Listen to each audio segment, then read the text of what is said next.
असली फिल्म तो शुरू होना बाकी है।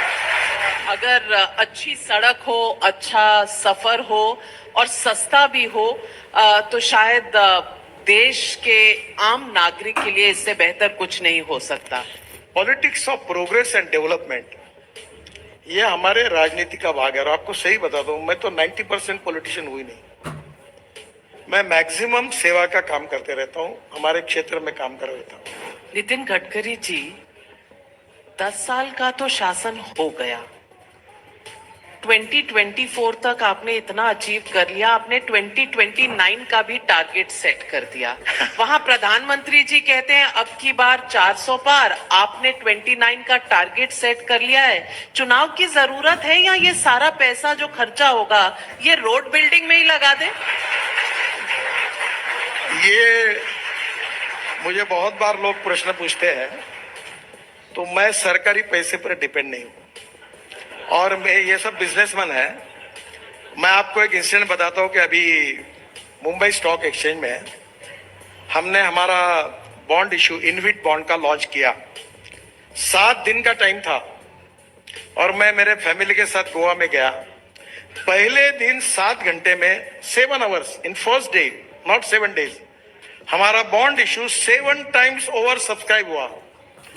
और अब मैं आपको बताता हूं, मुझे धनवान लोगों के पैसे से रोड नहीं बनाना है। मैं जो छोटे लोग हैं उनको 8.05% इंटरेस्ट एश्योर्ड पर ईयर उनको दूंगा और मंथली जो रिटायर्ड लोग सभी लोगों के अकाउंट में मंथली इंटरेस्ट जमा करूंगा। तो 8.05 इंटरेस्ट दूंगा। तो मेरा AAA रेटिंग है NHAI का, मुझे कोई जरूरत ही नहीं, पैसे की कोई कमी नहीं। मैं आपको एक प्रश्न पूछता हूं, क्या मुझे बताएंगे कि 10 साल में मैंने जो डिक्लेयर किया, जो कहा, वैसे एक भी बात नहीं हुई? क्या कोई हिंदुस्तान का पत्रकार मुझे बता दे? और अब मैं आपको बताता हूं, ये जो हुआ ये ट्रेलर था, असली फिल्म तो शुरू होना बाकी है। अभी इसके बाद पिक्चर अभी बाकी है। अभी मैं अभी बाकी है। 200 रोपवे, केबल कार, फेनाकुलर रेलवे बना रहा हूं। 10 के अवार्ड अभी कर दूंगा आचार संहिता के पहले। और अब मेरा सपना है, ये धौला कुआं से, ये रोड में कितना जाम था आपको पता नहीं। मैं मंत्री बना, मुझे दिल्ली मालूम नहीं थी, यही आधा घंटा रहता था। तो मैंने पहले ये रोड बनाया, ये धौला कुआं का। अब मैं यहां से पूरे मानेसर तक एक हवा में चलने वाली 40 सीटर की बस चला रहा हूँ, सोच रहा हूँ। दिल्ली से मुंबई मैं इलेक्ट्रिक बस चला रहा हूँ। अभी मैं जेकोस्लाविया स्कोडा के फैक्ट्री में गया था और वहां मैंने 3 बसेस को जोड़कर ट्रॉली बस देखी।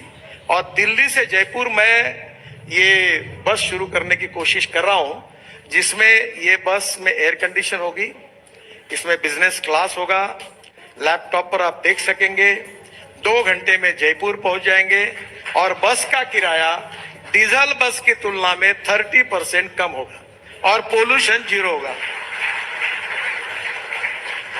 Well, that is true empowerment. अगर अच्छी सड़क हो, अच्छा सफर हो और सस्ता भी हो तो शायद देश के आम नागरिक के लिए इससे बेहतर कुछ नहीं हो सकता।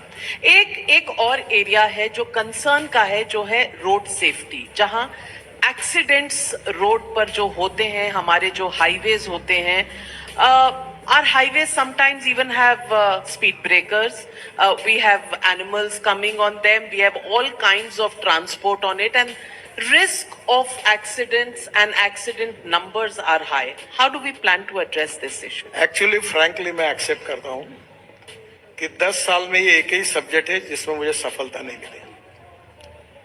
1,68,000 1,68,000 मौतें होती है, 5 लाख एक्सीडेंट होते हैं और मरने वालों की संख्या जो है 18 to 35 इस ग्रुप के 60% लोग मरते हैं। और इसका कारण है एक रोड इंजीनियरिंग, ऑटोमोबाइल इंजीनियरिंग, दोनों में हमने सुधार किया। तीसरा एजुकेशन और एनफोर्समेंट और इमरजेंसी, इसमें भी काम हुआ। हम लोग सभी की मदद करते हैं। आदरणीय स्वामी जी भी बैठे, इनको भी हमने अभी कल मैं अमिताभ बच्चन जी के साथ, सुधा मूर्ति के साथ हमने कार्यक्रम किए। स्वामी जी ने को भी पिछले साल अमिताभ बच्चन और वो और हम सब उसको प्रचार करते हैं। पर एक बात जरूर है कि हमारे हिंदुस्तानी लोगों का माइंड सेटअप, ह्यूमन बिहेवियर जब तक नहीं बदलेगा, कि रेड सिग्नल है तो रुकना चाहिए, अगर स्कूटर चलाना है तो हेलमेट लगाना चाहिए, मोबाइल फोन कान को लगाकर गाड़ी ड्राइव नहीं करनी चाहिए, स्कूटर नहीं चलानी चाहिए। ये छोटी छोटी बातों के बारे में हम लोगों को समझाने का प्रयास करते हैं। मेरा एक्सीडेंट हुआ है, मैं जब महाराष्ट्र में लीडर ऑपोजिशन था तो 4 जगह मेरा पैर टूटा हुआ है, 2 साल मेरे गए। और जिन घर से कोई मृत्यु होती है वो कितना भयंकर उसके ऊपर संकट आता है मैंने देखा है। पर अनफॉर्चुनेटली हम बहुत कोशिश कर रहे हैं। अभी रोड इंजीनियरिंग में हमने ब्लैक स्पॉट 8,000 निकाले, 4,500 दुरुस्त कर दिए। अभी ऑटोमोबाइल इंजीनियरिंग में हमने स्टार रेटिंग लाया, इसके कारण हमारे स्टार रेटिंग के कारण 6 एयरबैग भी लग रही है सब जगह, उसमें जितना होने लायक है वो भी हमने किया।